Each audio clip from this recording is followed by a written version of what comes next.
Boa noite, pessoal. Então, lá vamos fazer a nossa primeira oração. Pega aí sua Bíblia, dá um abraço nela. Senhor, nosso amado Deus, Todo-Poderoso, nosso Pai, nosso Criador, aquele onde nós temos a nossa confiança, onde nós depositamos toda a nossa fé. Nós pedimos nesse momento, meu Pai, adentrarmos a Tua presença, nos colocarmos diante de Ti, para nesse momento estarmos meditando na Tua palavra, para a nossa edificação. Pedimos que o Teu Espírito esteja aqui entre nós e nos dando a sua direção, nos ensinando, exortando, nos disciplinando, fazendo com que a gente cresça. O que a gente quer, meu Pai, contigo é crescer. Cada dia um pouco mais, mas continuamente crescer. A gente não admite, meu Deus, uma estagnação. A gente não admite na nossa vida as palavras que dizem que os servos do Satanás são mais sagazes que os servos do Senhor. Então, meu Pai, a gente está fazendo justamente o contrário. A gente está sendo muito mais sagaz, muito mais esperto. Estamos sendo muito mais diligentes, buscando aprender muito mais de Ti, para justamente estarmos preparadas para o dia mau, estarmos preparadas para as ciladas de Satanás, para as setas inflamadas do maligno. Que o Senhor venha, meu Pai, conduzir essa meditação. Nós entregamos as nossas vidas em Tuas mãos. Que o Senhor desde já use os nossos lábios. É isso que nós te pedimos e desde já nós te agradecemos por tudo que o Senhor tem nos proporcionado. Porque se estamos aqui, meu Pai, se chegamos até aqui, é justamente porque o Senhor tem cuidado da gente e o fato do Senhor se revelar para nós, isso nos motiva cada dia a buscar mais ainda do Senhor. Nós te agradecemos por esse momento, te agradecemos pelas pessoas que estão aqui já presentes, te agradecemos pelas próximas pessoas que o Senhor vai fazer ver esse vídeo. Nós te agradecemos pelas meninas que ainda não entraram, mas que certamente já estão a caminho. E desde já, meu Pai, repreende todo o mal, para que apenas o Senhor e a Tua palavra, a Tua semente, permaneça aqui no nosso meio. Em nome do Pai, do Filho e do Espírito Santo. Amém? E graças a Deus. Amém, povo lindo. Então, vamos lá. Estamos em Gênesis, finalzinho, né? Capítulo 48. Já pegou aí sua Bíblia? Vamos nessa. Versículo 1. E aconteceu depois destas coisas que alguém disse a José: eis que teu pai está enfermo. Então tomou consigo os seus 2 filhos, Manassés e Efraim. A gente viu no capítulo anterior, o capítulo encerra com Jacó pedindo a José, né, pedindo para que José lhe faça uma promessa: olha, eu morrendo, não me deixa ser enterrado aqui. Eu morrendo, eu quero ser enterrado com os meus pais, né, com os patriarcas da fé, lá no sepulcro de Macpela, onde a gente já sabe que estaria enterrado já Abraão e Sara, onde Lia já estava enterrada, onde Isaac e Rebeca também foram sepultados, tá certo? Faltando aí nessa lista, só está faltando Jacó. A gente sabe que, no final das contas, só esses 3 casais é que foram sepultados ali, tá certo? Já falamos sobre isso, esse sepulcro existe até os dias de hoje, tá bom? Está lá, é extremamente, inclusive, protegido, tanto por muçulmanos quanto por israelitas. Então, aí começa aqui o capítulo 48, dizendo que Jacó está enfermo. Já sabemos que Jacó e seus filhos ficaram numa terra um pouquinho distante, ainda dentro do Egito, mas um pouco distante do centro comercial, do centro cultural, né? Daquela fervilhação do Egito. Ficou um pouquinho afastado, e estrategicamente aquele local foi escolhido pelo próprio José para que o seu povo ficasse preservado de se misturar com os egípcios. Bom, Se ele está lá distante, enfim, a gente sabe que José ainda é governador do Egito, e ele tem lá as suas funções políticas, né, como administrador, então ele tem que permanecer no centro de tudo.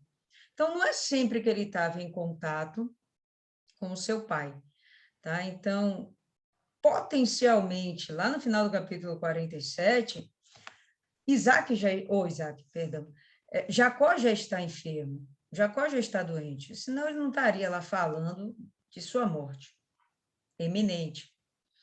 Ele já é um senhor de idade, aliás, diga-se de passagem, de muita idade, né? Já tem mais de 130 anos. E aí ele vai começar agora o texto mostrando que, sim, a enfermidade dele está se agravando. De tal forma que as pessoas ficam preocupadas e vão lá comunicar a José, olha, seu pai está mal. Então, ele fica preocupado, cata os 2 filhos e vai ao encontro de Jacó. E alguém participou a Jacó e disse, eis que José, teu filho, vem a ti. E esforçou-se Israel e assentou-se sobre a cama. Bom, ele está no leito, tá vendo? Quando fala que a cama, e talvez na tua versão aí possa estar escrito, inclusive, leito mesmo, né? Então, ele está acamado, tamanha severidade dessa enfermidade. E quando alguém fala, olha, José está vindo ao seu encontro, isso dá uma animada nele, dá um gás nele, que ele tira forças de onde não tem, para pelo menos se colocar sentado na sua cama, para poder receber o seu filho. A gente sabe que José é o filho mais querido de Jacó, tá? Então, com certeza, é um encontro que, no momento de fragilidade em que Jacó se encontra, tá? É um encontro muito agradável, esperado até mesmo pelo próprio Jacó. E Jacó disse a José, o Deus Todo-Poderoso me apareceu em luz na terra de Canaã e me abençoou. Já falamos sobre isso aqui algumas vezes. Essa terra de luz, pessoal, é exatamente onde? Lembra aí? Betel. Betel. Tá? Então, a primeira vez que Jacó vai ter uma experiência com Deus, né, vai ser aquela visão, aquele sonho que ele tem quando ele está justamente em Betel. E ele tem aquela visão da escada, e lá no alto o Senhor conversa com ele. Então, já naquele momento, ele vai receber as promessas de Deus para a vida dele, né? A repercussão, a continuidade da promessa que já foi dada lá atrás a Abraão. Então, ele vai receber, ele vai tomar posse, ele vai dar continuidade. O que ele está fazendo aqui? Tipo uma retrospectiva, né? Para situar José para os próximos acontecimentos, né? E o que a gente vai ver aqui ao longo do capítulo e no final desse livro.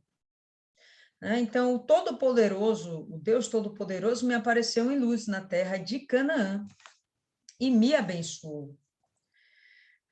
E me disse, eis que te farei frutificar e multiplicar.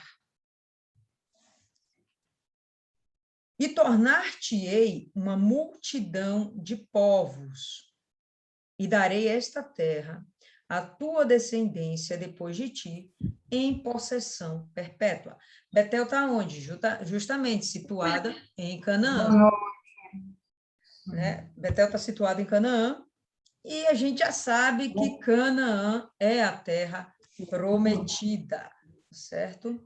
A gente já sabe que Canaã é a terra prometida, e ele está justamente aqui dando essa situada em José. E isso lhe será por possessão perpétua. Pessoal, a gente sabe que até agora isso não aconteceu. Essa terra, Canaã, ainda não aconteceu dela ser possessão perpétua. Ela sempre foi possessão, em alguns momentos, melhor dizendo, sempre não.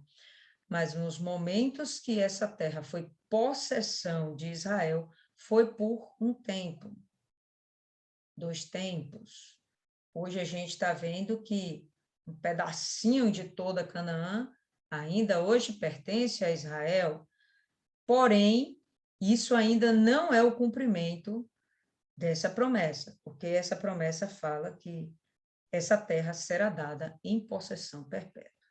Então, a gente ainda tem muita água para rolar debaixo dessa ponte. Até hoje, essa promessa não se cumpriu.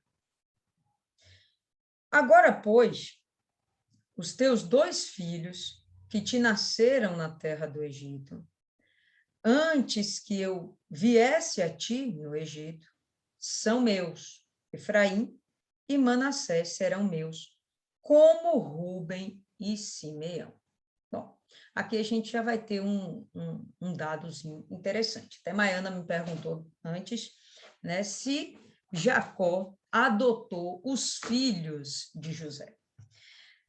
Quando ela me perguntou isso, eu fico pensando, pô, adotou, né? Você imagina, você vai adotar uma criança, adotar uma pessoa, né? Normalmente uma criança.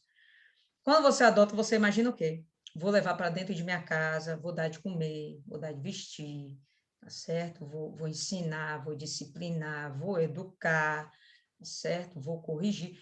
Beleza, isso não vai acontecer, esse processo não vai acontecer aqui com Jacó. Ele vai tomar os filhos de José, mas é como se fosse um título. E por que ele vai fazer isso? Primeiro, porque ele está passando a primogenitura, que seria de Rúben, seguida de Simeão. Ele está passando essa primogenitura para José. Só que ele não passa apenas para José, ele derrama essa primogenitura sobre os filhos dele, Efraim e Manassés. Bom, Manassés não vai ser necessariamente aquele que recebe a primogenitura, mas vai receber uma bênção. No lugar de quem? De Rúben e Simeão. A gente vai ver mais na frente, próximo capítulo, que justamente tanto Rúben como Simeão, eles não vão ter possessão, eles não vão ter herança das posses de Jacó. Eles não vão ter herança. Por quê? Rúben a gente já sabe, acabou traindo o pai com uma de suas concubinas. E Simeão criou aquela situação lá em Siquém. Então, o próprio Jacó, ele decide que por justiça, e aí, pessoal, eu vou até fazer um parênteses, né? Não sei necessariamente se o próprio Jacó é se inspirado realmente por Deus, mas fica aqui decidido que nem Rúben, nem Simeão têm direito a essa primogenitura. Essa primogenitura vai passar sobre o José, né? Porque tirando Rúben, quem seria o próximo? Ah, o próximo seria Simeão. Bom, mas Simeão também não merece. Simeão está fora da história. Ah, então o próximo seria Levi. Ah, mas lembra que Levi foi parceria forte com Simeão? Então vai passar para Judá. Mas nessa história toda, a gente sabe que no final das contas vai ficar sobre Judá essa responsabilidade. Mas aqui, o que o Jacó quer fazer é justamente honrar José. Ele quer abençoar José. Mas essa bênção não vai ser sobre José, e sim sobre seus filhos. E tem um porquezinho bem interessante. Poderia simplesmente Jacó dizer, olha, meu filho, é você que vai ser o primogênito. Poderia? Poderia? Por que não? Só que o que acontece é que ele toma posse desses 2 filhos que no Egito nasceram. E se eles nascem no Egito, eles são o quê? Egípcios.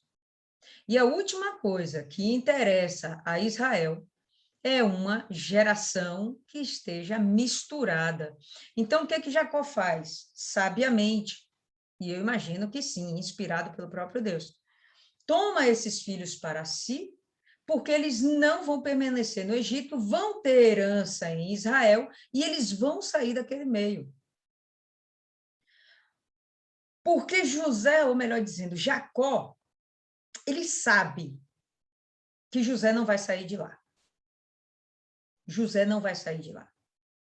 A gente vai ver aqui ao longo do texto que Jacó ele vai determinar, vai determinar não seria a palavra certa.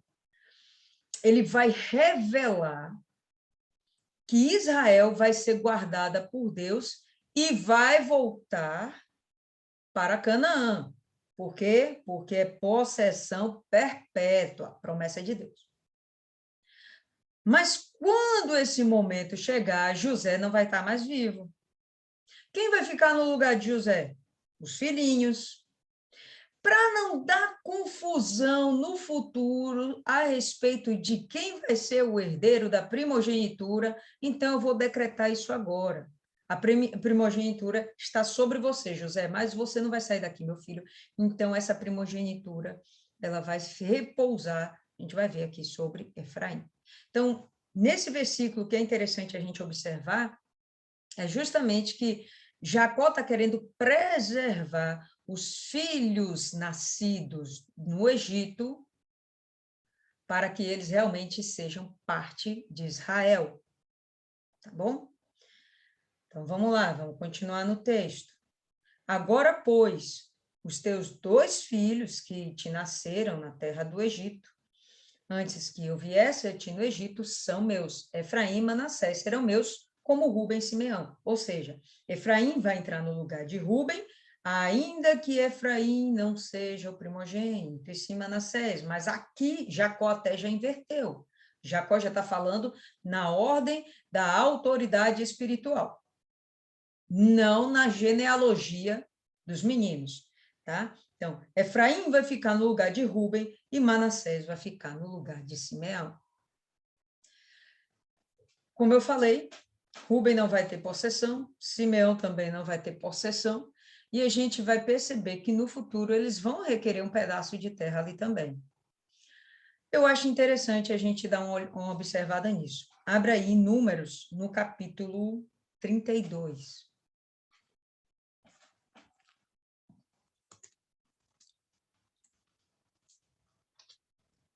Todo mundo já abriu?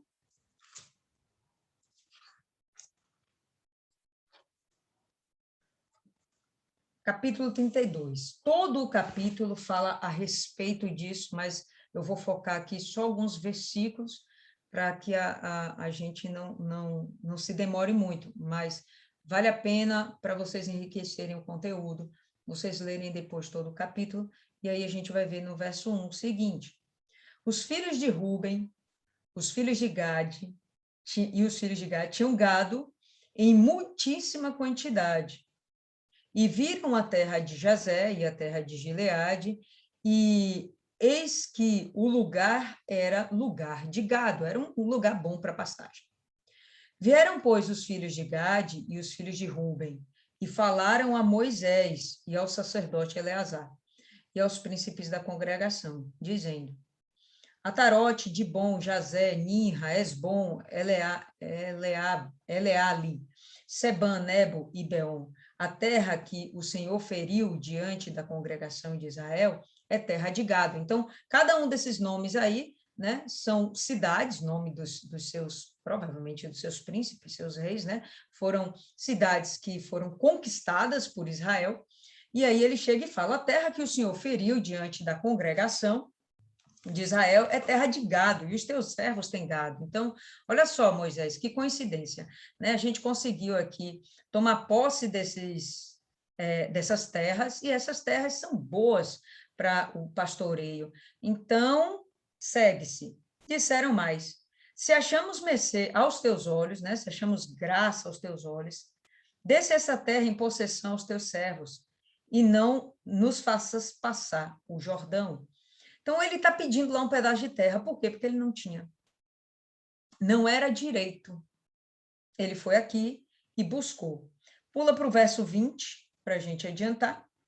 Então, Moisés lhe disse: se isto fizerdes assim, se vos armardes para a guerra perante o Senhor, e cada um de vós, armado, passar o Jordão perante o Senhor, até que haja lançado fora os seus inimigos de diante dele, e a terra estiver subjugada perante o Senhor, então voltareis e sereis desobrigados perante o Senhor e perante Israel, e a terra vos será por possessão perante o Senhor.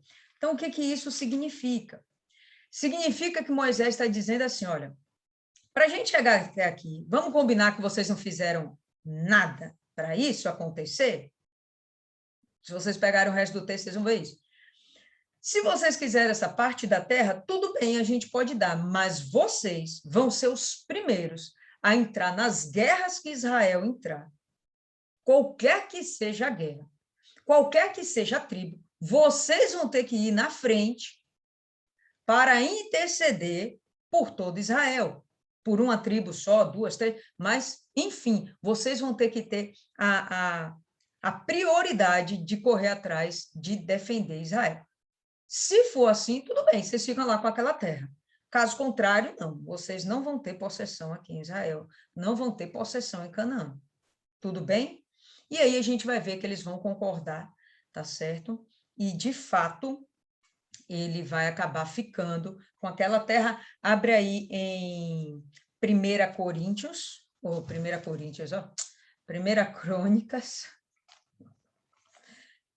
1 Crônicas, capítulo 5.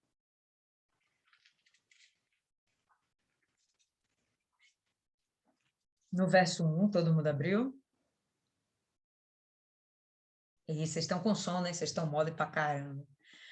Aí está escrito assim: quanto aos filhos de Ruben, o primogênito de Israel, pois era o primogênito, mas, por ter profanado o leito de seu pai, deu-se a sua primogenitura aos filhos de José, filho de Israel, de modo que na genealogia não foi contado como primogênito. Ponto. Se ele não foi contado como primogênito, ele não vai receber a bênção da primogenitura, e ele não vai receber, na verdade, a bênção nenhuma, herança nenhuma, tá bom? A não ser essa que eles vão ter de conquistar por força de guerra. Quando houver uma batalha, eles vão ter que estar à frente. Eles aceitam, e todas as batalhas daí em diante, que Israel vai entrar, de fato, os rubenitas são os primeiros a chegarem. E eles vão sempre ter essa conexão, essa aliança entre os gaditas e uma parte da tribo de Manassés. Vão ser sempre eles três, rubenitas, gaditas e uma parte de Manassés. Eles vão estar sempre adiante nos conflitos. Deixa eu mostrar aqui rapidinho para vocês. Tá dando para ver aí, pessoal? Alguém me diga alguma coisa? Vendo Sim, nada? tá dando para ver. Tá dando para ver? Pronto. Tá. Pronto, aí, ó. Aqui a gente vai ver exatamente, ó.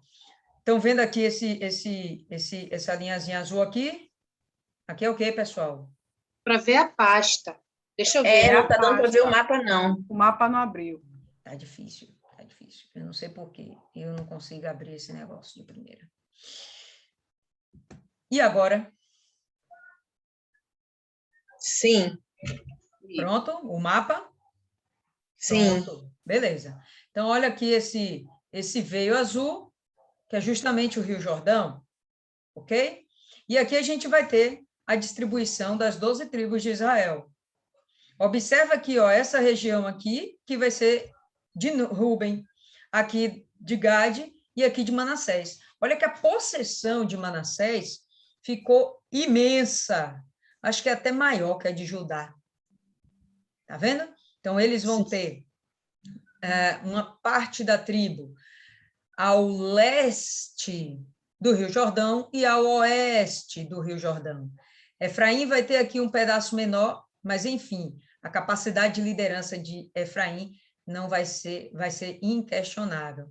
Gade vai ficar aqui desse lado e Ruben vai ficar aqui, né, quietinho, beirando ali os moabitas, sempre vai estar em guerra, porque ele não tem uma proteção natural, tá certo? Ele vai estar sempre exposto aos inimigos. Ruben vai estar sempre exposto. O Mar Morto aqui. E Simeão, que também não recebe, pessoal, uma herança, Simeão vai se distribuir no meio de Judá. Tá vendo? Simeão ele vai ficar dentro de Judá. Levi, que também, junto com Simeão, praticou aquele genocídio lá em Siquém. Levi também não vai ter direito, tá certo? E vai se distribuir por toda Israel.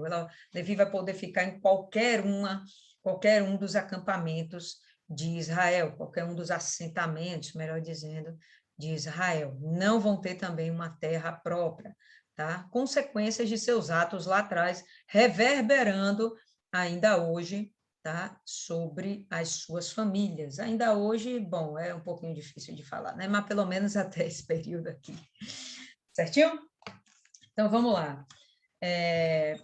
Abre aí agora em Josué, no capítulo 4.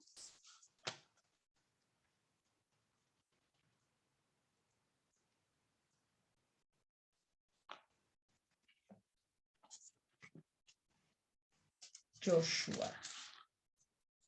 Capítulo 4, a gente vai ter o seguinte, no verso 12 e 13, para sermos breves. Passaram os filhos de Ruben e os filhos de Gade e a meia tribo de Manassés, armados, na frente dos filhos de Israel, como Moisés lhes tinha dito. Uns 40.000 homens de guerra armados passaram diante do Senhor para a batalha às campinas de Jericó. Então, assim, é só um dos exemplos que a gente vai ter. Sempre os rubenitas, os gaditas e meia tribo de Manassés, justamente essa coligação aqui, ó, eles vão estar sempre se envolvendo nas batalhas, indo adiante de Israel. Aí, assim, eles garantiram, quer dizer, Ruben, né? Ele vai garantir possessão de terras, tá certo? Maiana aqui que perguntou, quem foi que me perguntou? Se Levi ficou sem possessão de terra, sem porção de terra, porque a porção dele era o próprio Deus. Sim, verdade, isso aí sem sombra de dúvidas, né? Mas até aqui, os levitas, eles ainda não eram constituídos como a tribo do sacerdócio, entendeu? Então, depois, a porção deles vai ser abençoada pelo próprio Deus, sendo que toda Israel vai ter que sustentar Levi, onde quer que eles estejam.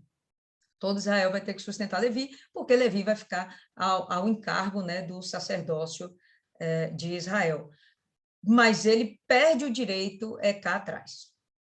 Não é que ele não tem porque ele não precisa, ele não tem porque ele nunca mereceu. Entendeu? E aí, mas Deus vai ser misericordioso, vai dar a eles uma função especial e eles vão ser abençoados. Então, Ruben vai ficar sem nada? Não, Ruben vai ter também alguma coisa, mas tem a contrapartida, entende? E por aí vai. Fala aí, Maiana. E Manassés se corrompeu, foi? Manassés, na verdade, a gente vai ver que no futuro todas essas tribos aí vão se corromper, né?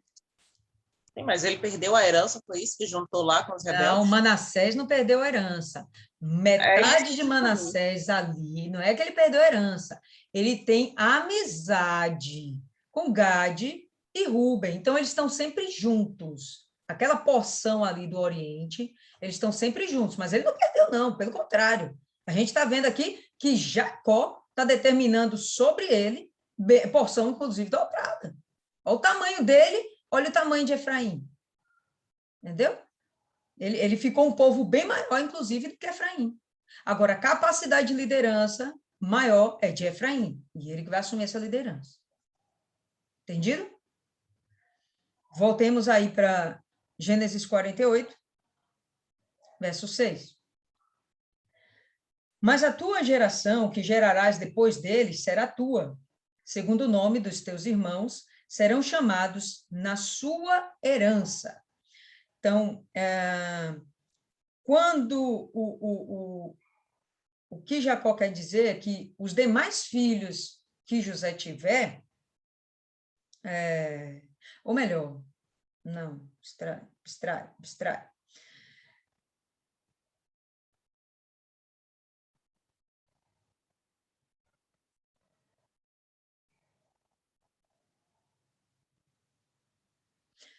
Aqui agora eu fiquei com uma dúvida. Não tinha ficado, mas agora eu fiquei. Martiane, em princípio, as tribos eram para se manter, cada um no seu cada qual. Era para se manter cada um no seu cada qual, tá? Óbvio que não era um impedimento, mas era um aconselhamento. Ó, Judá, Judá, Efraim, Efraim, não era para eles se misturarem entre si, tá certo? Ainda que se misturassem, sempre ia permanecer como o nome daquela família, a tribo a qual pertencia o homem. Então, o homem era um levita que se casava com a rubenita. Bom, ela passava a ser levita, tá? Mas, em princípio, cada tribo era para permanecer lá com cada tribo. Eles tinham que crescer entre si, tá? Pessoal, aí vocês vão me ajudar. Mas a tua geração, que gerarás depois deles, será tua. Então, o que Jacó está dizendo aqui é o quê? Que ele vai ter outros filhos, ou que os filhos de Manassés e de Efraim poderão ser de José. O que vocês acham aí?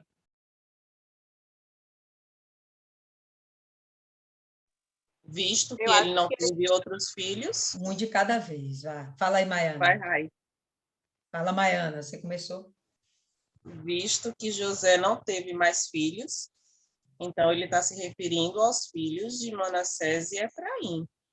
E Exato. foi essa uma pergunta que a senhora não formulou direito aí, viu, esse negócio? Não formulou direito. Sim, diga, Rayane. Eu acho que ele está falando no sentido, se caso José vier a ter outros filhos. Eu entendi dessa maneira. E aí, mais alguém aí para dar o voto de Minerva? Não, eu entendo que ele falou como Raiane falou. Até porque naquele momento ele não saberia dizer se José teria mais filhos, mas o que tivesse seria do próprio José.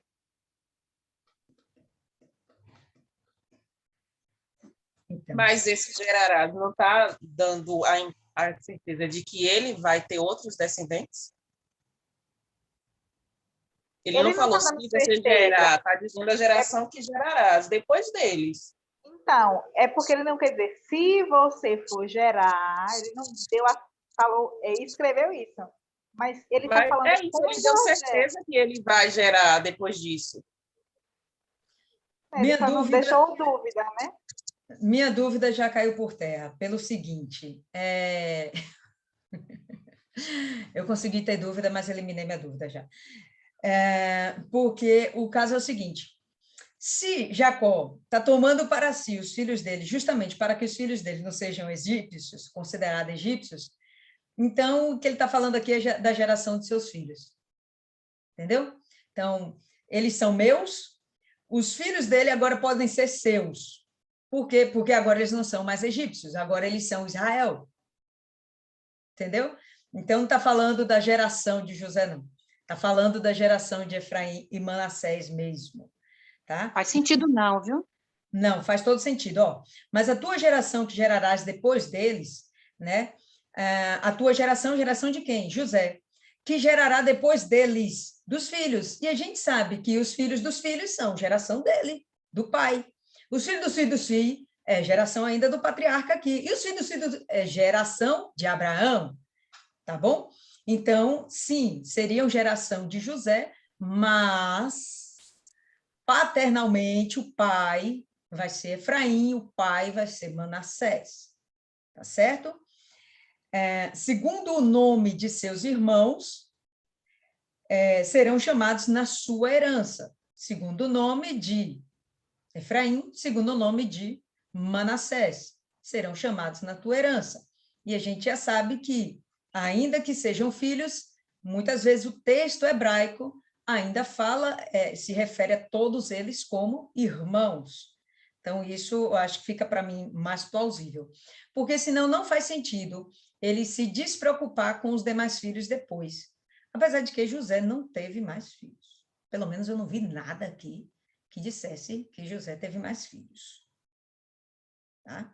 Então, imagino que seja exatamente eles dois. Então, depois deles dois, tudo bem. O filho pode ser seu. Eu sou o quê? Não, sou neto de José. Vindo, pois, eu de Padã, morreu-me Raquel no caminho, na terra de Canaã, havendo ainda uma pequena distância para chegar a Efrata. E eu a sepultei ali no caminho de Efrata, que é Belém. Efrata é uma cidade que recebeu o nome no futuro de Belém. E Israel viu os filhos de José e disse: quem são estes?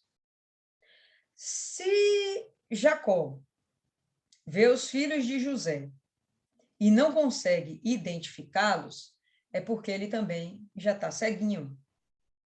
Isso nos remete àquele momento em que ele se aproveita de Isaac, porque Isaac está ceguinho, e ele toma posse da bênção da primogenitura, ou usurpa, pode usar o verbo que você quiser, mas enfim, Isaac abençoa a ele, por quê? Porque ele não enxerga bem.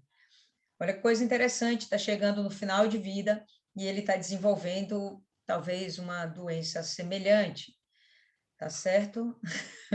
Não é que a conta chega, Maiana, pelo amor de Deus, pode ser até hereditariedade, pode ser de fato uma diabetes, entendeu? Não, na minha Bíblia está dizendo que é a velhice. Que sem o devido Então, ele estava cuidado, bem acabado. não, aqui fala que ele está enfermo, não está falando que é velhice. Verso 1, verso 1. Depois dessas Olha coisas, só, o eis meu que capítulo de... teu Peraí, pai que está tá aparecendo aqui. enfermo, não está velho, eis que teu pai está enfermo. Pode falar.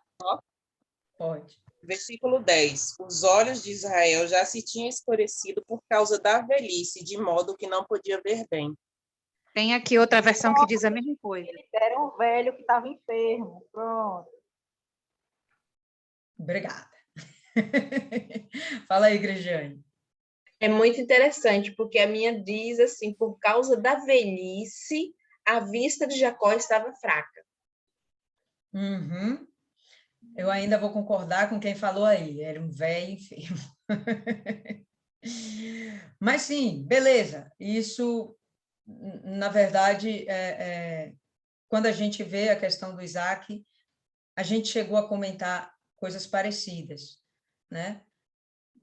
Tá enfermo? Tá velho? Bom, seja como for, é uma consequência que ele está sofrendo, não me parece necessariamente uma maldição, assim como não me pareceu uma maldição sobre Isaac, tá certo? Permissão de Deus, ok, mas não necessariamente uma maldição. Não me parece aqui sobre a vida do Jacó também uma maldição. Permissão de Deus, mas não necessariamente maldição. E aí ele está perdendo suas capacidades, ao ponto de que ele não conhece, ele não consegue reconhecer os seus próprios netos, tá certo? Então, vamos nessa. E José, verso 9, e José disse a seu pai, eles são meus filhos, que Deus me tem dado aqui. E ele disse, peço-te, traze-mos aqui, para que os abençoe. Os olhos de Israel, porém, estavam carregados de velhice, e já não podiam ver, e fê-los chegar a ele, e beijou-os e os abraçou. Então, o objetivo de Jacó, necessariamente, não é abençoar os filhos, é abençoar José. Mas ele, aquilo a gente já comentou antes, ele não vai fazer isso com José, porque ele sabe que não vai haver tempo para José. Como é que ele sabe? Pessoal, para mim, isso aqui é revelação divina mesmo. Ele está sendo usado por Deus, tá certo? Para determinar bênçãos que estão destinadas a Israel, tá? E isso é plano do próprio Deus, ok? E Israel disse a José, eu não cuidara ver o teu rosto, e eis que Deus me fez ver também a tua descendência. Né? E aqui ele fazendo assim uma comparação e se alegrando com isso. Meu filho, eu nem imaginava jamais voltar a ver o seu rosto, porque na minha cabeça você era morto, né? Mas olha o que Deus fez, eu não só vi o seu rosto, mas eu estou vendo agora a sua descendência. Estou vendo os seus filhos, estou vendo meus netos. Então José os tirou dos joelhos de seu pai e inclinou sua face à terra. E aí a gente vai lembrar o seguinte, bom, se ele tirou os meninos dos joelhos, é porque eles estavam sobre os joelhos, lógico, lógico. Essa vai ser não é bem um ritual, ou talvez seja um ritual, para demonstrar essa adoção dos filhos, né? Lembra que quando a esposa de Abraão vai ter o filho de Agar, ela chega e fala, olha, tenha entre os meus joelhos, entre as minhas coxas, né? Então, a gente vai perceber que a própria Raquel vai falar com Bila, tenha os seus filhos entre as minhas coxas, né? Justamente sobre as minhas pernas, porque se essa criança nasce e fica sobre as pernas dessa mãe, então ela vai assumir a maternidade. E aqui Jacó está fazendo isso, assumindo a paternidade. Mas a gente já sabe, ele não vai criar essas crianças, não é esse tipo de paternidade, mas é para dar o título de primogenitura para esses meninos, para determinar a bênção que sobre ele está, sobre esses meninos.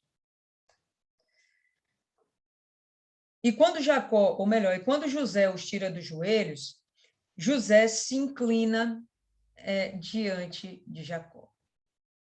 A gente já sabe que você só se inclina diante de alguém que você reconhece que é uma autoridade sobre você. Nesse caso, ele não é tão somente o pai, mas é também uma autoridade espiritual. Não é só questão de ser pai, respeitar meu pai, não, ele é autoridade espiritual. José tem esse entendimento.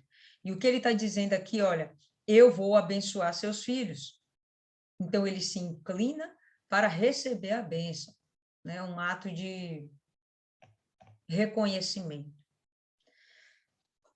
E suja, né? Ele se submete a Jacó nesse momento, a Israel. E tomou José a ambos, a Efraim na sua mão direita e à esquerda de Israel, e Manassés na sua mão esquerda, à direita de Israel, e fê-los chegar a ele. Isso é bem fácil de entender, né, pessoal? Está um na frente do outro, aí ele vai chegar e colocar na sua mão esquerda o primogênito, Manassés, para que fique sob a mão direita do seu pai, Israel. Pega o mais novinho, Efraim, e coloca sobre a mão esquerda. Porque a mão direita, sobre a mão direita repousa a bênção, é na mão direita que está a força. Então, é com a mão direita que ele deveria ser abençoado. Na verdade, é a primeira vez que a gente está vendo na Bíblia essa questão de imposição de mãos. Né? Vocês lembram aí de termos visto antes? A gente vai ver essa questão de imposição de mãos, é daqui para frente. Novo Testamento, entupido de imposição de mãos. Próprio Senhor Jesus. Mas aqui, até aqui, a gente ainda não viu essa questão de imposição de mãos.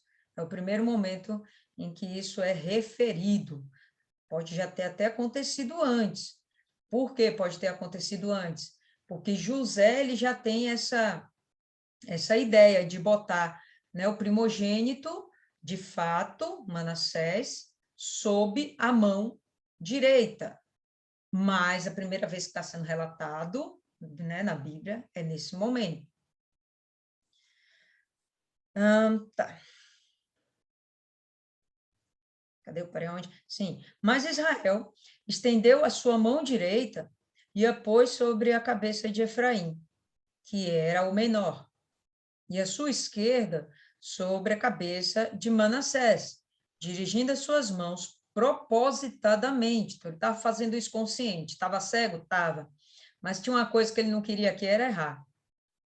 E ele deixa isso claro para o filho. Achegue aqui os meninos, né? José chega, bota um aqui, um do lado, um do outro, e ele propositadamente consciente. Não obstante Manassés ser o primogênito. Então, o que ele vai fazer? Ele vai cruzar a mão, certo? Então, o que seria para receber a bênção da mão direita, que era Manassés, ele cruza, bota sobre Efraim. e aí a esquerda ele bota sobre Manassés. E abençoou a José e disse: o Deus em cuja presença andaram os meus pais, Abraão e Isaque, o Deus que me sustentou desde que eu nasci até este dia, o anjo que me livrou de todo o mal, abençoe estes rapazes. Vamos lá, tem umas coisinhas legais aqui para a gente ver. Primeiro, o texto está falando que ele abençoou José. Está vendo que a bênção não é necessariamente sobre os meninos? O que ele quer é abençoar José. José que se torna o primogênito. Mas ele não vai durar para, de fato, assumir uma posição dentro do clã. Certo? O anjo que me livrou de todo o mal.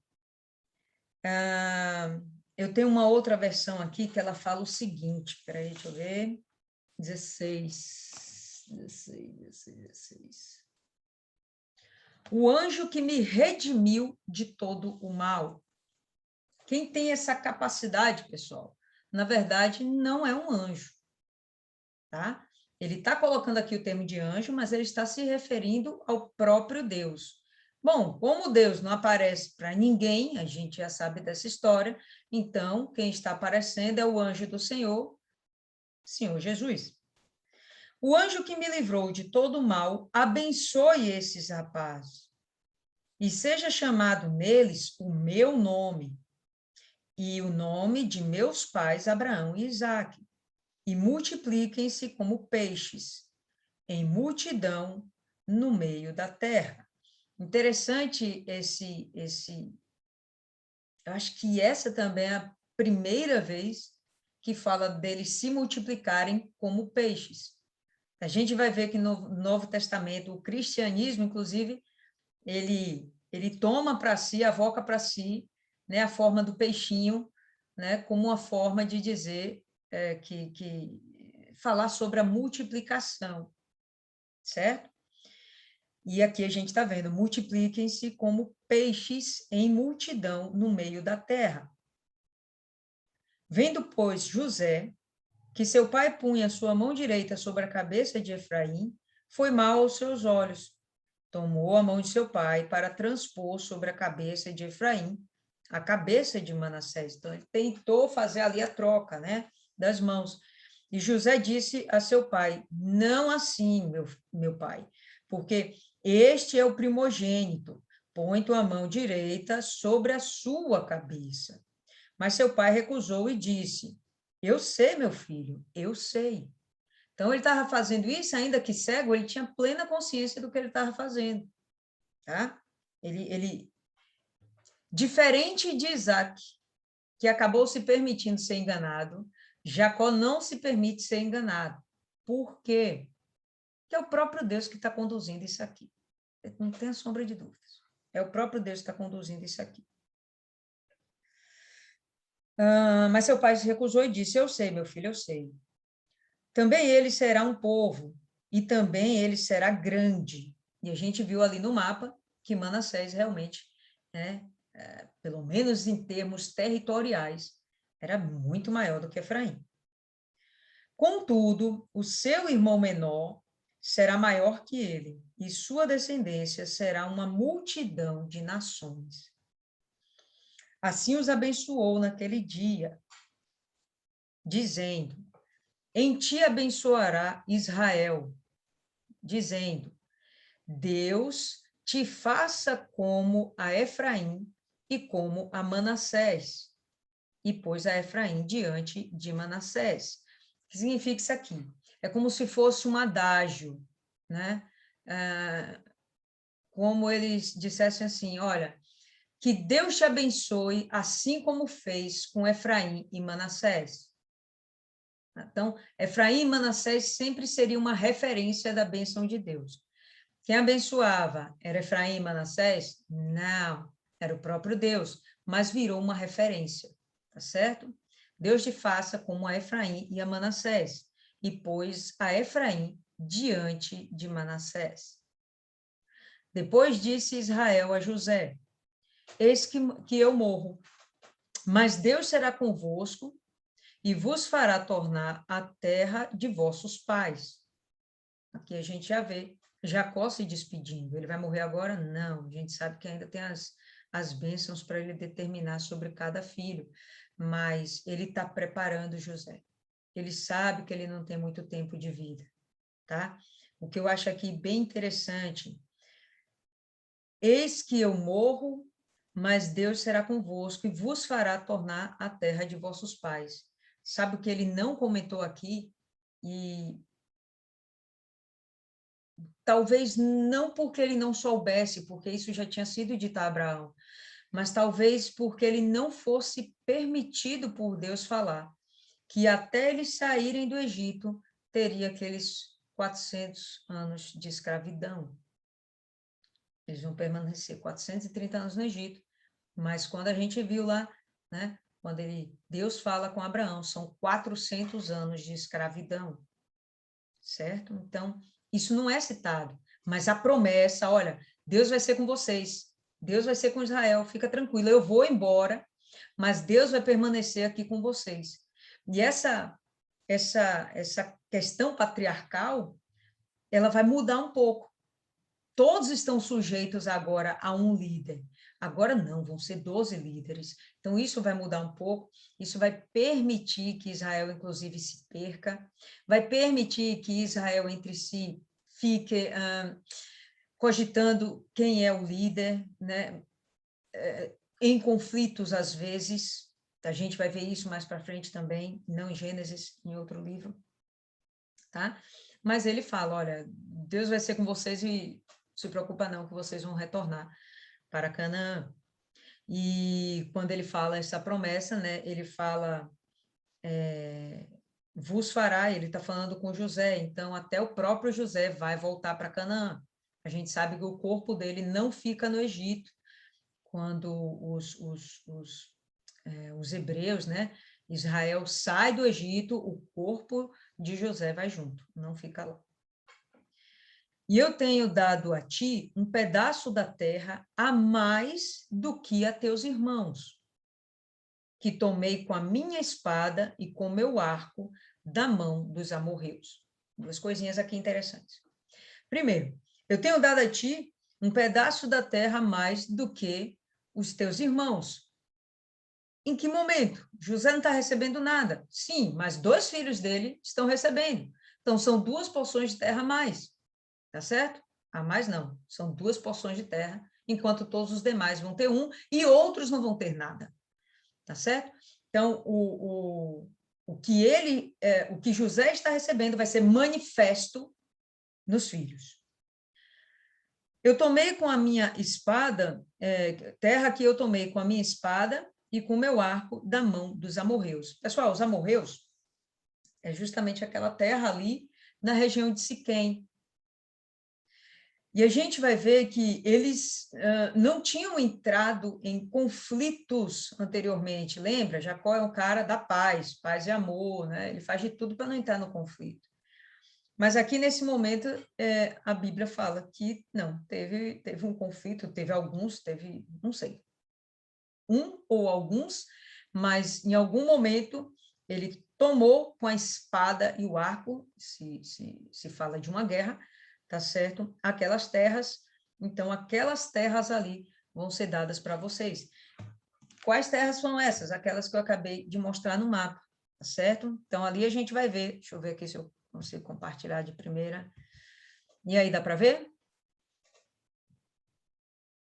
Não? Sim? Sim. Dá. Pronto. Então aí a gente vai ver, ó Siquém aqui, ó. Ó Siquém aqui. Justamente Manassés tomando conta da região, ó. Certo? Siquém não é só essa terra, os amorreus, eles tinham possessões um pouco maiores, tá? Mas aqui, para a gente usar de referência, eu vou falar de Siquém. E aí a gente vai ver que no meio de tudo está aqui Siquém, aqui, e Efraim tomando essa região toda. Então, realmente, de todas as tribos, José foi quem teve uma porção bem maior na sua herança. Ok, meninas?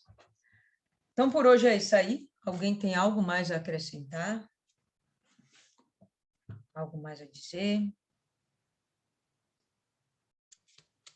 Ninguém? Fala aí, Maiana.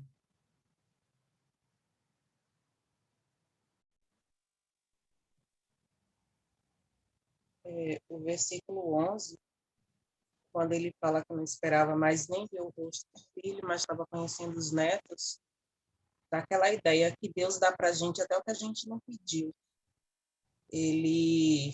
A gente muitas vezes pede uma coisa e ele dá além, desde que a gente se esforce para agradar a ele, mesmo sabendo que a gente não merece, mas quando a gente se coloca na posição de servo e de obedecer para ele, ele supera as nossas expectativas. E quando ele também tira a primogenitura de Rubem e de Simeão para dar para os 2 netos, que agora passam a ser filhos, lembra para a gente da parábola, eu não sei se é do semeador, daquele da multiplicação, acho que é da multiplicação dos talentos, que Jesus diz que o que tem vai ser acrescentado, e aquele que não tem, até o que tem, será tirado. Eles não cuidaram, eles não fizeram por onde, outros vão ser abençoados no lugar deles, porque não se esforçou, porque não fez o que poderia ser feito. A gente pensa que a gente não é nada, mas a gente pode sim sempre fazer alguma coisa. Sempre tem o que dar, sempre tem o que ensinar, sempre tem alguma coisa para oferecer. E a revolta de José ao ver que o filho mais velho estava deixando de receber a bênção no lugar do pequeno. Os 2 eram filhos dele. De todo jeito, a bênção ia permanecer na casa dele. Só que a pessoa tem a mania de querer dar ordem para Deus.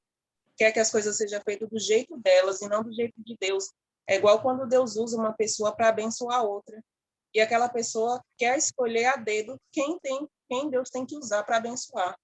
Só que Deus faz o que quer, da forma que quer e quando quer, e nem precisa dar explicação. Jacó aqui, ele fez com Efraim o que foi feito a ele. Foi um direito que ele tinha desde o ventre, só que na hora de nascer, por algum motivo lá, ele ficou por último, perdeu lá a corrida. Mas ele tinha essa bênção de Deus, garantida de Deus. Veio para ele da forma errada, mas ele estava lá. E ele sabia que a maturidade não vem, não se trata de quem nasceu primeiro ou quem nasceu por último. Tem um ditado que diz, já que a senhora disse que eu sou cheia dos ditados, não vou perder essa oportunidade, que crescer é opcional, não crescer é obrigatório, agora amadurecer é opcional. A gente vê tanta criança com a maturidade de adulto e tanto adulto mais pior do que criança, tão imaturo, e aqui a gente vê tudo isso. As coisas de Deus acontecem na medida que as pessoas vão se encaixando nos planos de Deus. A gente hoje está aqui, a gente é filho de Abraão porque a gente merece? Não, mas a gente se esforçou e Deus nos adotou. Se amanhã ou depois a gente quiser sair da presença de Deus, que Deus livre cada um de nós, em nome de Jesus. Pois é, amarra mesmo. Deus também não vai poder fazer nada. Tudo sempre vai ficar por conta do livre-arbítrio.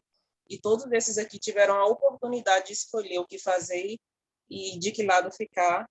E agora cada um vai colher suas consequências, como Deus fala lá no livro de, acho que é Êxodo, não Números, que ele perdoa o pecado, mas não inocenta o pecador. Então, o que a gente fizer aqui de bom ou de ruim vai voltar para a gente mais cedo ou mais tarde, porque Deus é vingativo, não. É a lei da semeadura. Quem planta, colhe. Não sei se o que José estava querendo fazer era impor o entendimento dele, o conhecimento dele.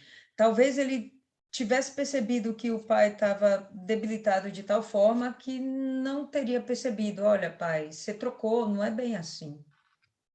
Pode falar. Baseado no que está escrito para mim, diz que ele se irou. Eu li em 2 versões que ele se irou.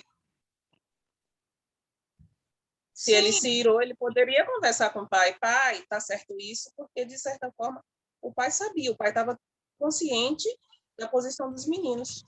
Se ele cruzou a mão, ele sabia quem era quem, até porque José conhecia todos os digamos assim, os costumes, toda a lei de Deus até ali, o que Jacó sabia, ele também sabia.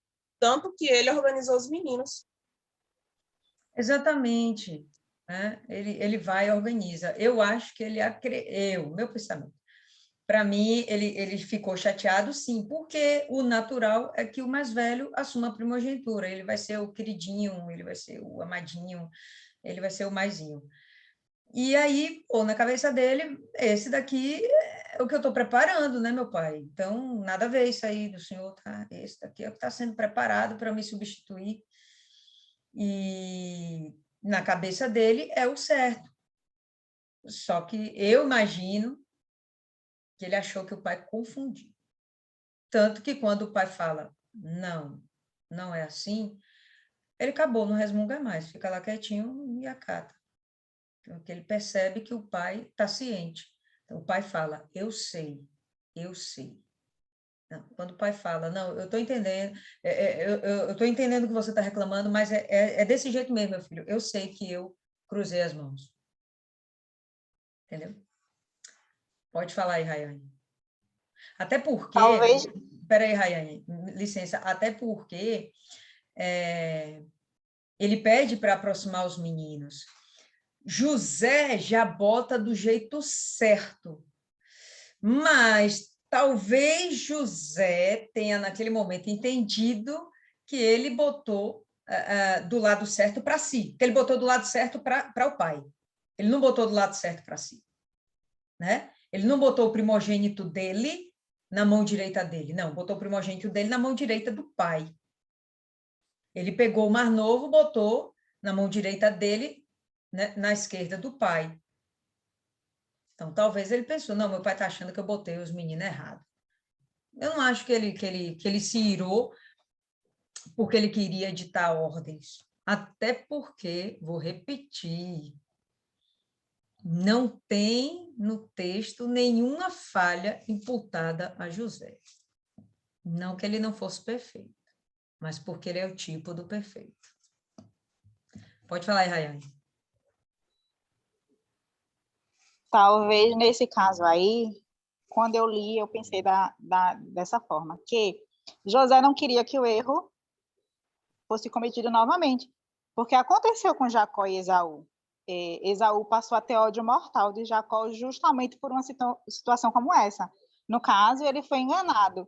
Eu creio que José não queria que o filho mais velho se sentisse dessa maneira em relação ao mais novo, como se ele tivesse sendo preferido ali. Então, eu creio que na minha versão fala que isso foi mal aos olhos de José. Quando eu li, veio esse pensamento na minha mente, que ele não queria simplesmente que o erro fosse cometido novamente, ele queria... E Deus repete novamente a história, escolhendo o mais novo, assim como com Jacó. Meu entendimento em relação a isso aí foi esse.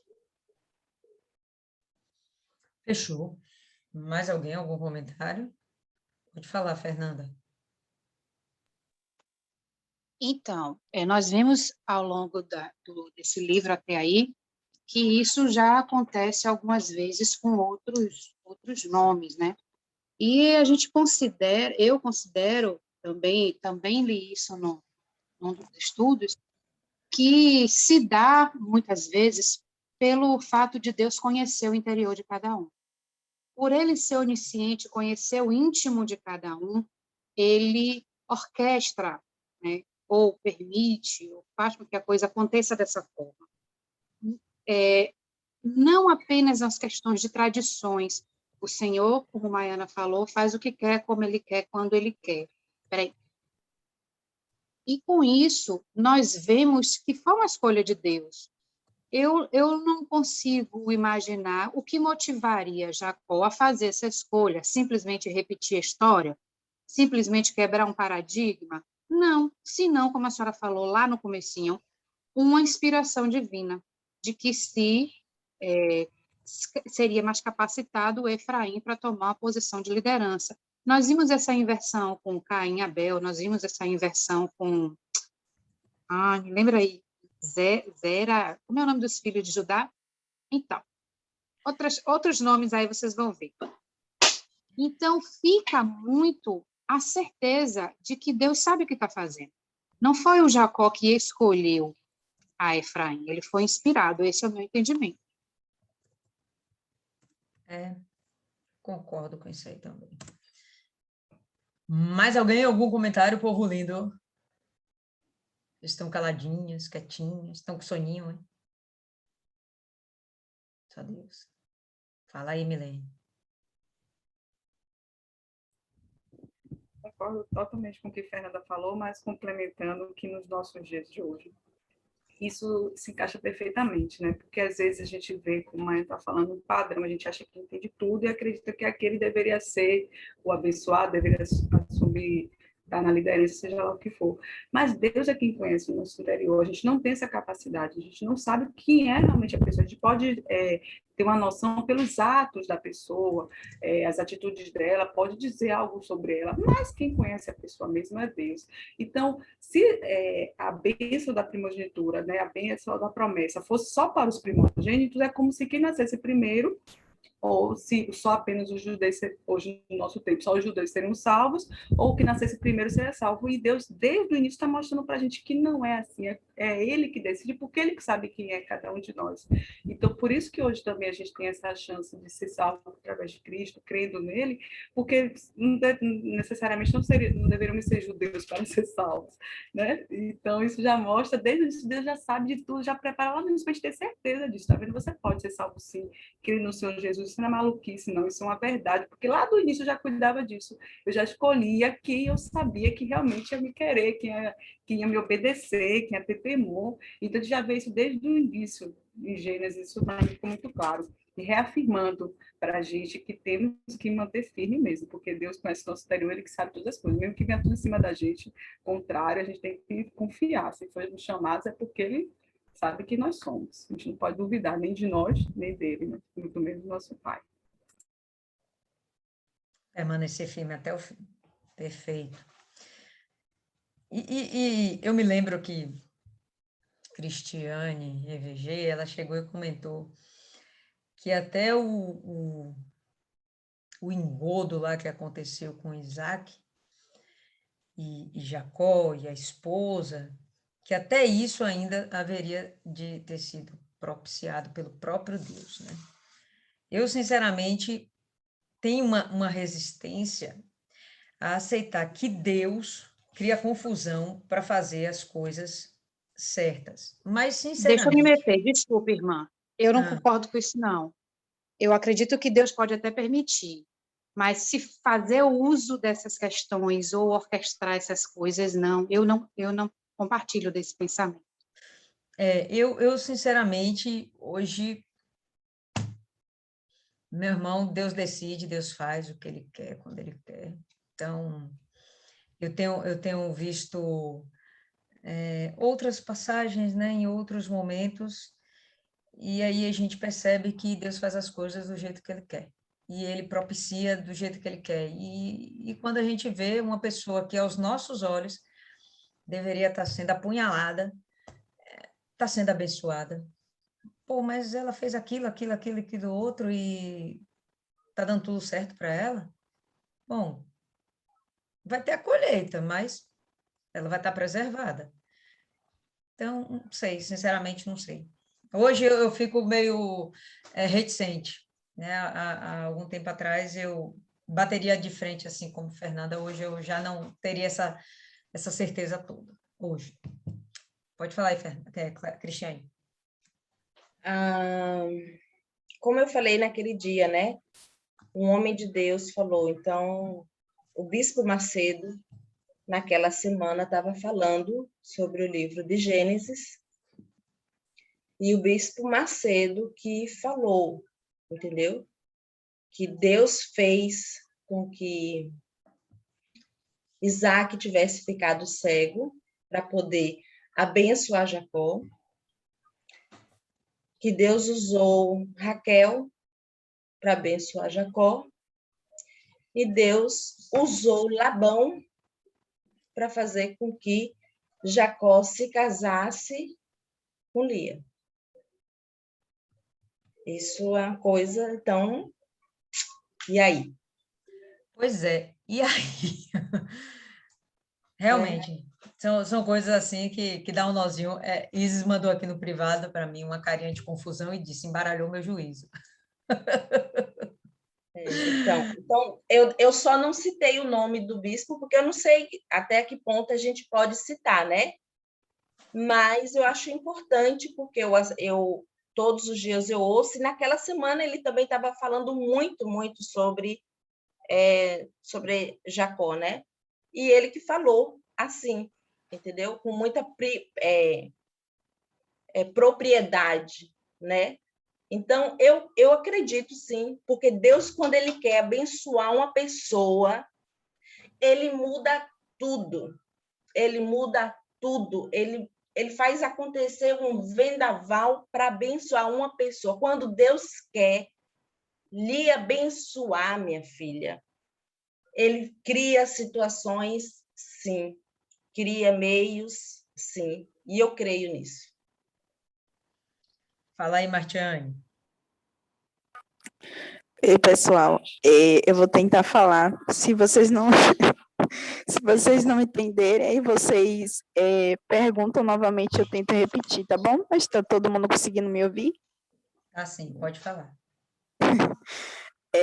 Eu acabei lembrando aqui da mulher samaritana, né? A mulher samaritana. E antes eu também tinha muito essa opinião assim formada, né? Com relação a Deus. Eu via Deus assim de uma forma muito religiosa, né? Há muito tempo. Então Deus ele era um ser inalcançável, né? Deus era um ser inalcançável, né? E por mais que qualquer coisa que a gente fizesse, talvez não estava ao alcance, né? No caso assim, de ele olhar para a gente, tá? Essas coisas assim, né? E esse pensamento mudou, né? Mas estou contando assim essa visão passada. Mas o que eu queria falar aqui é que Deus, ele não pode ser limitado pela gente, né? Ele não pode ser limitado pela gente. Quando a gente fala que Deus não faria isso, ou que Deus não faria aquilo, ou que Deus faria tal coisa e deixaria de fazer tal coisa, a gente acaba limitando Deus, né? Porque em Deus não há limites. E a Bíblia diz que, em vários versículos, né, tem até um legal, acho que é de Jeremias 32, se eu não me engano, ele falando assim, algo demasiado difícil para mim.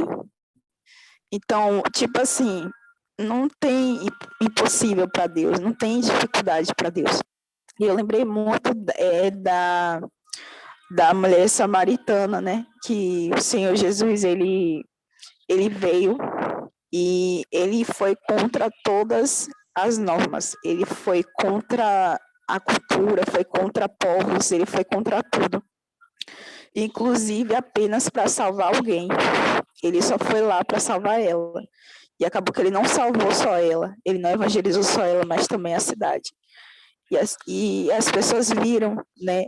A Bíblia até fala que eles creram através dela, mas depois eles passaram a crer não só pelo que ela disse, mas pela presença de Jesus mesmo, por tudo que ele falava.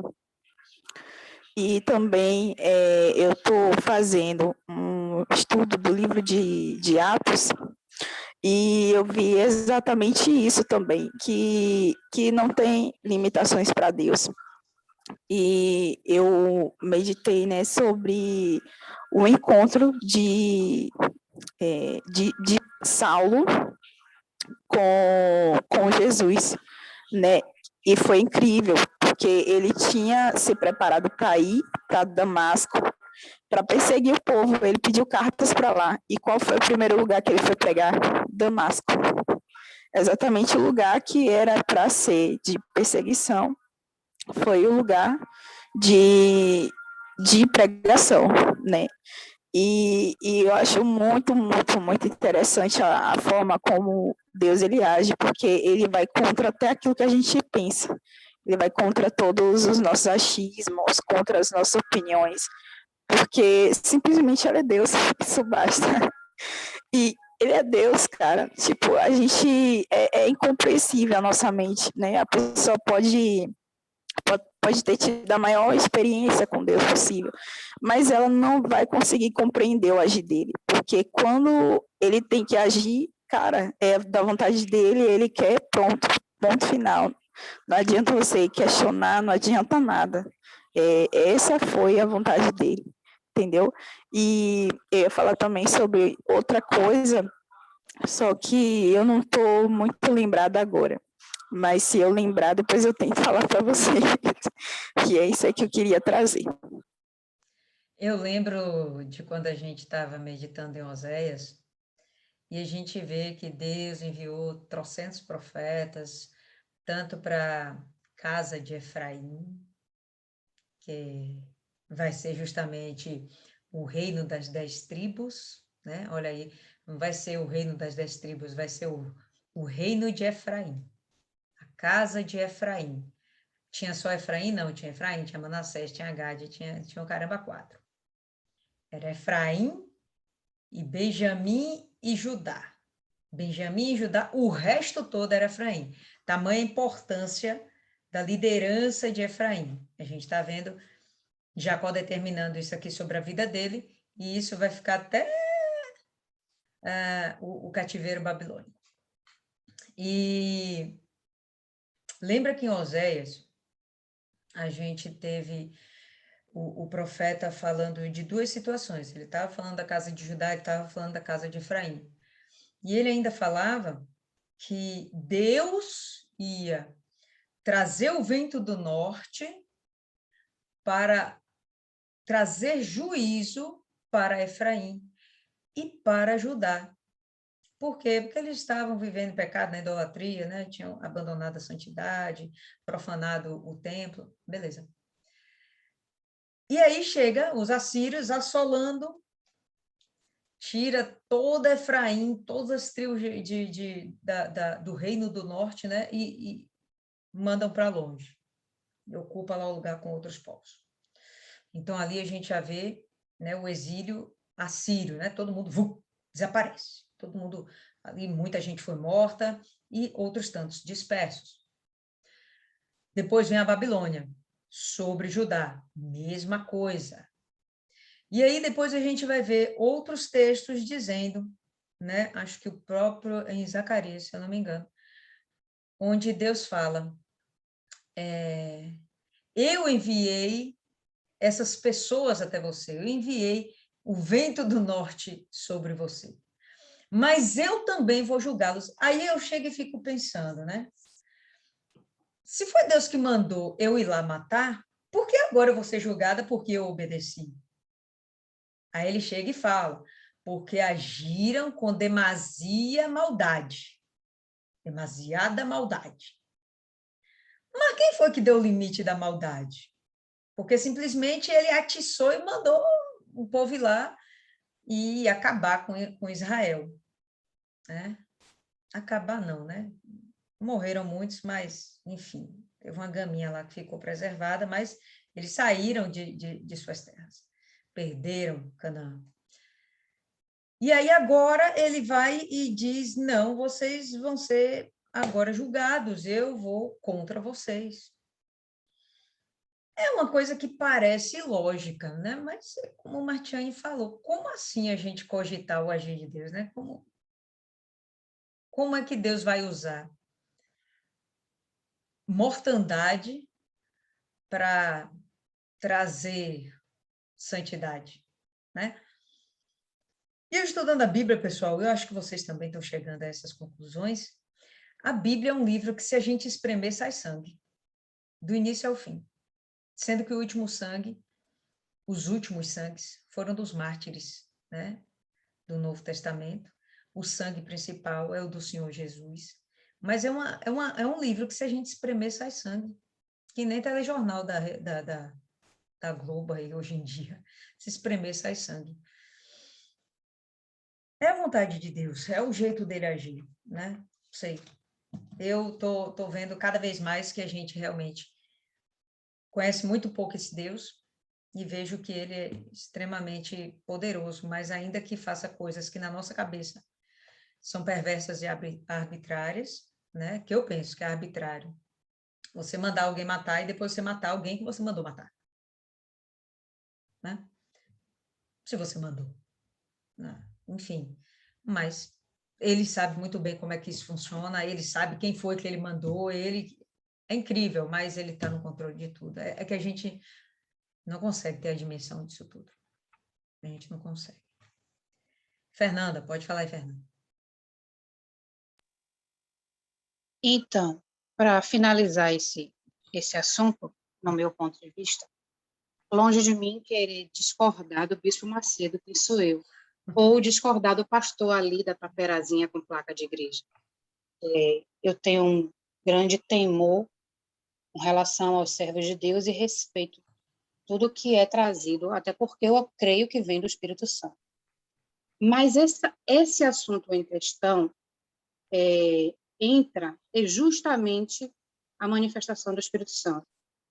Ele dá a cada um de nós um discernimento. Ah, você tem o seu discernimento, então não vai seguir o homem do altar? Não é disso que eu estou falando. Eu estou dizendo que dentro de mim, eu não acredito nisso.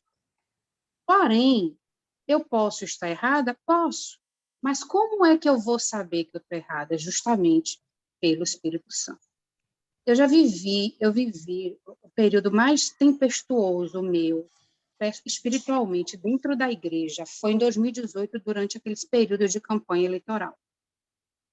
Foi o pior período para mim, espiritualmente, na minha vida. Foi uma das primeiras vezes que eu ouvi, de fato, de verdade, a voz de Deus falando comigo. Porque ele viu dentro de mim que eu não queria errar. Eu não queria errar e não queria me afastar dele. Aquilo mesmo que eu comentei uma vez, que o que eu mais queria era estar com Jesus, que eu queria Jesus de qualquer forma. Mas tudo que estava acontecendo à minha volta me poluía de uma forma que eu busquei mais dele. Eu busquei mais dele. E ele acalmou meu coração. Ele disse, fulano está certo e Beltrano está errado? Não. Ele acalmou meu coração e disse que era para eu continuar. Ou seja, ele dá o discernimento, ele dá a direção para cada um de nós. E é nele que a gente deve continuar buscando. Vamos ouvir, sim, o homem do altar, vamos seguir a direção da igreja, sim, jamais vou desfazer de ninguém. Mas hoje, até este momento, eu não acredito nisso. Pode ser que esse mesmo Espírito Santo, mediante minha busca, mediante a sinceridade do meu coração, me mostre. Tá? Eu acredito que esse é o nosso caminho. Esse é o caminho de qualquer pessoa, é continuar buscando nele. Amém. Vamos meditar, vamos nos alimentar, vamos buscar na palavra e ele vai dar uma direção. Tá bom? Fala aí, Matiane. Vocês estão me ouvindo? Sim, senhora. É porque eu lembrei, né, da passagem que eu ia falar, era sobre o diácono, né, Felipe, e o eunuco, que é muito interessante. Eu sei que minha voz está bem engraçada, mas, por favor, gente, ignore, tá? É bem interessante, né, porque Felipe, ele estava em uma missão e, de repente, Deus, em uma visão, foi e direcionou ele, vai em tal lugar, na rua direita, e você vai encontrar uma pessoa e ela está lendo a Bíblia, tipo assim, ou seja, ela já está buscando. E aí Felipe vai, tipo, quando o Felipe chega lá, quem é um eunuco, né, da rainha Candace, né, sei lá, mas enfim, aí ele vai e começa chega, se aproxima, né, e de repente ele vai e lê, só que a gente consegue ver que ele está interessado em saber mais, e ele está lendo Isaías, e ele vai e tenta compreender de quem é que está falando, o profeta está falando dele, de alguém, e ele vai, Felipe vai, ele prega sobre Jesus, e ele vai crer, e o mais interessante é que eles param e tem uma poça de água, e ele pede para ser batizado lá, e ele pergunta, né, se tem alguma coisa que impeça disso. Aí ele, não, se você crê, não tem nada que impeça isso. Aí ele vai e diz, eu creio que Jesus Cristo é o Filho de Deus. No caso, a gente percebe que Deus, ele está mais interessado em salvar, e quando ele vê alguém que está com o coração aberto, disposto a obedecer, né, a sacrificar, a andar direitinho na presença dele, tudo bem que ninguém é santo, certo? Mas se esforçando para ser perfeito na presença dele, oxe, ele vai com tudo abençoar essa pessoa, e ele vai contra todas as regras, contra tudo. E eu achei isso muito interessante, eu queria dividir com vocês, né, só porque eu tinha esquecido e acabei de lembrar, tá? Perfeito, Martiane, ok. Beleza, meninas. Alguém quer mais alguma coisa a acrescentar? Não? Ok. Quem faz aí a oração de encerramento?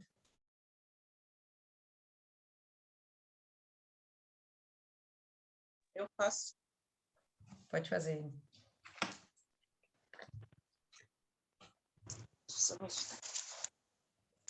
Senhor nosso Deus e amado Pai, graças nós te damos, meu Pai, por esse momento, porque o Senhor cada vez mais tem abrido o nosso entendimento, expandindo, meu Pai, o nosso conhecimento.